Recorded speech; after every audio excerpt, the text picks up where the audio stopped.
The state is the biggest killer, biggest oppressor of all. I mean, throughout history, this state has killed more people with wars and pogroms and mass murders and of one sort or another.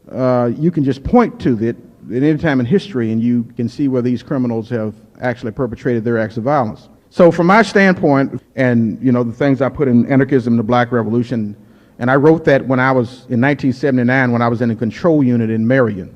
It's a special high security unit. At that time, it was used also for behavior modification, forced drugging, and psychiatric tricks and methods of breaking your will.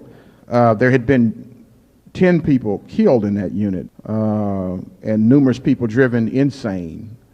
I was fortunate in one sense in that when I went in the unit, there had been years and years of struggles by prisoners to resist it. And we fought our way out of there. I was able to get my way out of there for sure, through lawsuits and letters written, and then there was demonstrations around the prison. And I was fortunate to get out of there alive. A lot of people got killed in there. So I wrote Anarchism and the Black Revolution in there, one, to declare to the world that I was an anarchist. Two, we have to deal with race and class issues in our movement, in the anarchist movement. We cannot, at that time people pretended that there was no such thing as racism, or it wasn't a big issue. I had a person tell me, oh, that isn't something we worry about. I said, I'm sure it isn't something you worry about since all of you are white, I said, I'm sure it isn't something you worry about. But it's something they worry about in 1997, since the Klan has spread all over the United States and right-wing forces run the state, and they're in power. They commit crimes and terrorism all over. It's something that you're going to worry about today. And as time goes by, it's something you're going to worry about more and more. It's going to be, because we'll look up and we'll have an outright fascist dictatorship sitting over us if we don't do or say anything. If you're going to beat back racism, the feds are not going to help you do it. And the civil rights laws in this country are not functional. They are not functional, and they are not meant to be functional. They've been functional in terms of creating a black middle class in this country, but they are not functional when it comes to beating back white supremacy, violent white racism.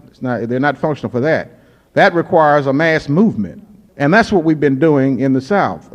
Ever since I got out of prison, almost from the first day I got out of prison, since first day I got out, I had to deal with the black community up in arms over the police murder of a black man in the city jail. And the daughter of this man formed an organization called the Concerned Citizens for Justice that I became involved with and ultimately became the president of. That organization ultimately became the Ad Hoc Coalition Against Racism and Police Brutality, a region-wide organization dealing with racist violence all over the South, of which there is still a substantial amount. You just know about the church burnings. There's been a hell of a lot of burnings of people's homes, activists particularly. There's been a hell of a lot of shootings of people. Like drive-by shootings, racist drive-by shootings that purportedly had stopped happening 30 years ago. The climate is beset, with the economic inequality, the increase of that, with the building of prisons, limitless acts of police terrorism, all of these things are being allowed to happen by those in authority. And it's really important to understand that. That's why we can't get fooled by this thing about the good cops. Well, the good cops are the ones letting the so-called bad cops do the dirt. The conditions for this kind of terrorism and this racism is not an accident. It's not a result of somebody's bad thinking or some ideas in white folks' head or something like that. It's not a question of that, actually. This government is the criminal that allows this to go on. So I live in an area where, in fact, there are people who have a particular set of problems, but after having been here, I haven't seen anything that I didn't recognize. And by that I mean you've got the same set of problems. They may not be riding around. The Klan may not be strutting around in the community, in a robe. Maybe they're wearing a blue suit, but they're the same sort. There's the same force. You've got a serious problem in the Bay Area with police brutality. I see all kinds of people rising up. I see movements developing. But what I don't see is, I see radicals or activists talking to each other. What I don't see is people in the community reach into the community where these people are the actual victims.